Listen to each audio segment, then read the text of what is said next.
And so let's just talk about some of the things Bush was, I guess, famous for. Well, maybe not famous for, at least things that he did. Okay, so I honestly am a person that honestly I didn't vote for Bush. Okay, you know me, but I think he does kind of get a bad rap. People make fun of him because they say he's inarticulate. People make fun of him because the inarticulateness makes him seem unintelligent. But I actually do think he had a lot of,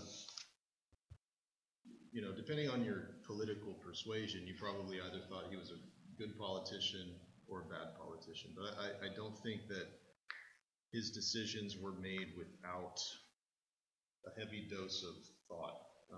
I mean, I know they say that in the video, but I just don't buy that.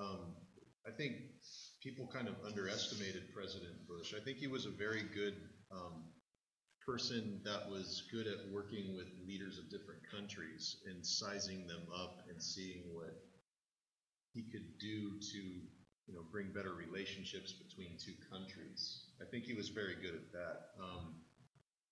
I think he was also a funny guy who people generally liked in Washington. I think the media made him out to be a good guy or a bad guy depending on your political persuasion. So those are just my opinions.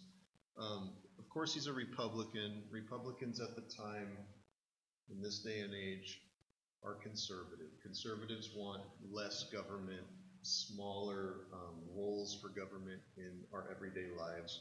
One example of that when Bush was first elected was the passage of the Bush tax cuts.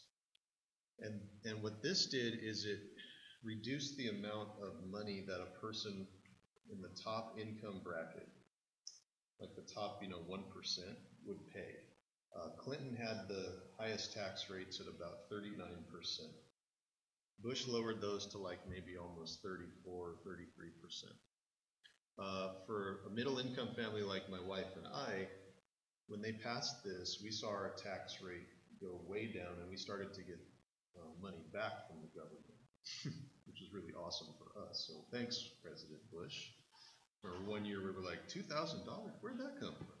Because the year before we owed $2,000. I was like, cool. But whenever you cut taxes, there has to be a concurrent or the same amount of spending cuts as well. And that's one thing that neither the Republicans or the Democrats in Congress were willing to do. Okay, so one of the big issues that I'm going to talk about later on in the class session is the deficit and the debt.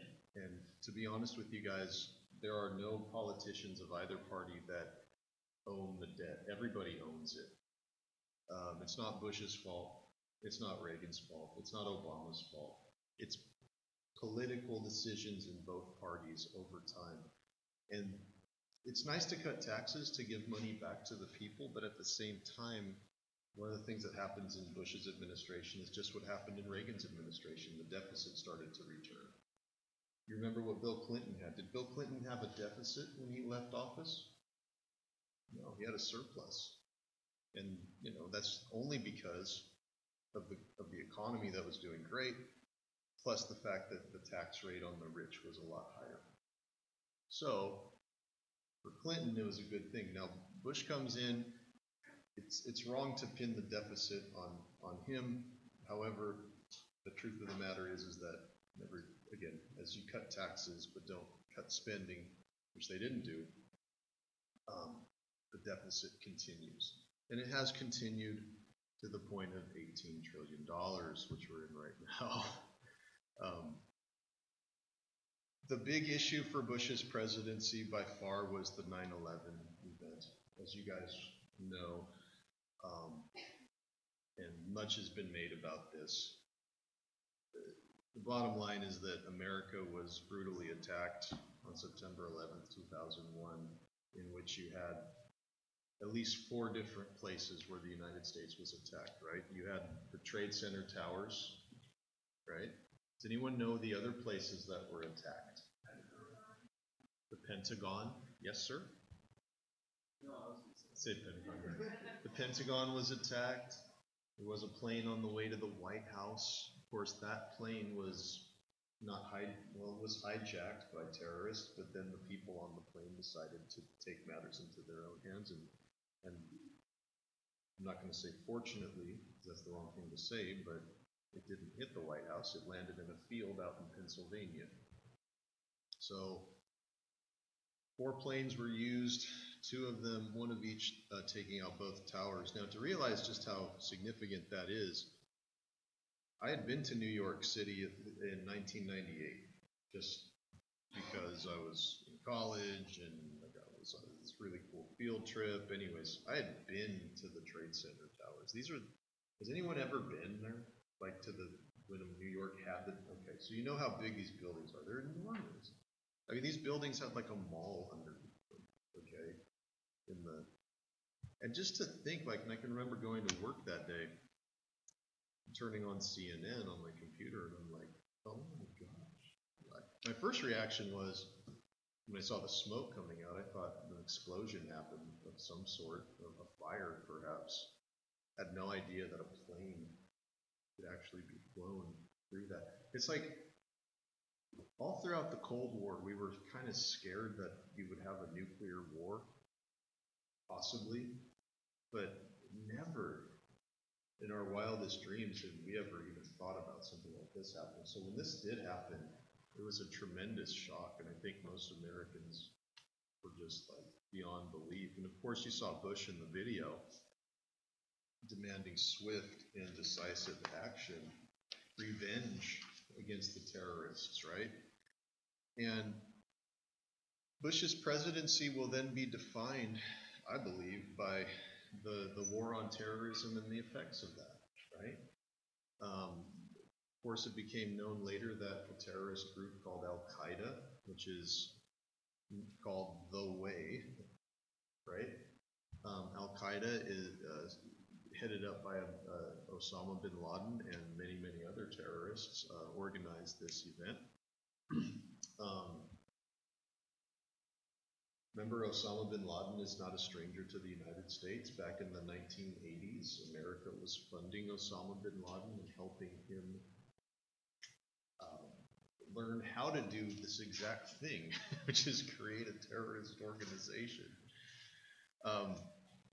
But I remember watching Bush that night and him on television, and he was very clearly saying, like, okay, if we're going to find you, we're going to hunt you down, and we're going to get you, okay? And that's the kind of President Bush was. He was very much like, we're going to do whatever we got to do in order to protect America. Sometimes if we got to protect America, that means doing this thing called, that I didn't put on the PowerPoint, it's called the Bush Doctrine. The Bush Doctrine means preemptive war. Let me explain that. Preemptive war means you go into a country that you think is a threat, and you kick the crap out of it, all right? Like, you bomb it, you strafe it, you take out whatever means they have to wage war, because they're going to be a threat later. It's like preemptive war. It's kind of like separating your kids from fighting before it even happens. Like, you know it's going to happen, or you don't know it's going to happen, but you separate it. You know Iraq is going to act up. You know Iran's going to act up. So what do? You bomb them, right? Now, I'm not saying bomb Iran. But I'm saying, like, that's kind of Bush's thrust as a politician. And the people around him were very much that way. People like Dick Cheney, who was the vice president, Donald Rumsfeld, who was the Secretary of Defense. These guys were what you call neoconservatives, neocons, not like Decepticons, okay, neocons. What that means is that they are people believing in threats, and we got to end that threat before it happens. It makes sense, right? It's so funny, like, I don't know, I've been all into these comic book movies, right? Did you guys see Captain America and the Winter Soldier?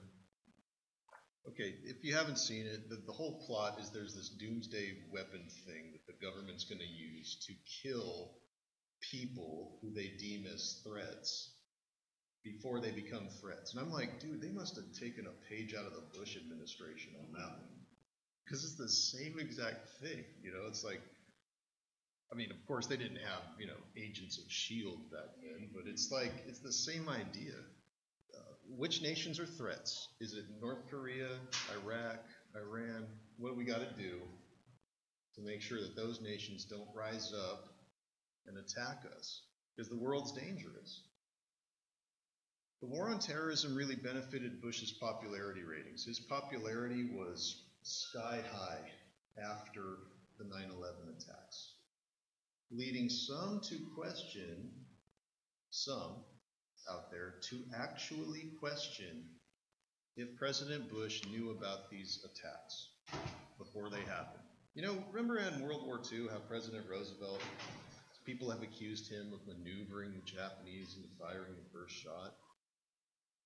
There are people that think that Bush maneuvered Al-Qaeda into committing a terrorist attack on us to increase his popularity. Michael Moore thinks that. It's in a movie called Fahrenheit 9/11. Watch it if you're interested. He goes into it. Me personally, I'm not buying that. I think that's pretty sadistic and horrible. As a president, do you know that terrorism is going to happen? You've got to assume that it might happen. Will it happen on this scale? But the world definitely did change. So President Bush, popularity goes up. What we end up doing is we end up sending thousands and thousands of troops into Afghanistan. Why Afghanistan? For fun? Oil? No. Not exactly. Afghanistan, it has a government called the Taliban. That is a nation that gives safe haven to terrorists. And since Osama bin Laden worked in Afghanistan, the news came out that the Taliban was harboring Al-Qaeda. And basically there was an ultimatum made, like Afghanistan. If you do not cough up the terrorists to us that are responsible for this act, we will attack you. And that's exactly what happened. And Afghanistan's like, we don't know anything. It's like, yeah, right. So America sends in its full force in Afghanistan. And so it is curious though, okay? It is curious that after the war in Afghanistan was basically over, after the United States got rid of the Taliban, which they did, the president of Afghanistan, because we set up a new government for them, basically, the president was a gentleman named Hamid Karzai. Hamid Karzai was an executive for Chevron. There's some people that think, Michael Moore included, that think the war in Afghanistan was kind of just a big scheme to get access to their oil and gas. Again, not saying that. I'm saying President Bush has been somebody that's been, I think, crucified in the media for this kind of stuff. Again, I'm like Fox News. You guys, I report, you decide. You know what I'm saying? We'll just do that. We've been in Afghanistan since 2001. President Obama, one of his big campaign promises was to draw down the troops in Afghanistan. He has done that. He has brought many of the troops home. There's still some there, of course. One of the things that happens as a result of the war on terrorism is the threat to civil liberties, okay? And you have a new act that the government puts in, a couple things actually that I actually didn't put on this. One is called the Patriot Act, okay? Does anybody know what the Patriot Act is? Yes, sir.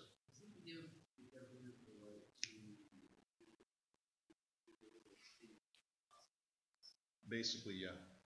If the government believes you to be a terrorist, they have the right to detain you. Not only that, the Patriot Act does give, with probable cause, the government the right to sneak in on your cell phone conversations, email, your mail, stuff like that. If they have probable cause. Now, if you're not a terrorist, you got nothing to worry about, like me. I'm gonna go to Vons and I'm gonna go buy my wife some tomatoes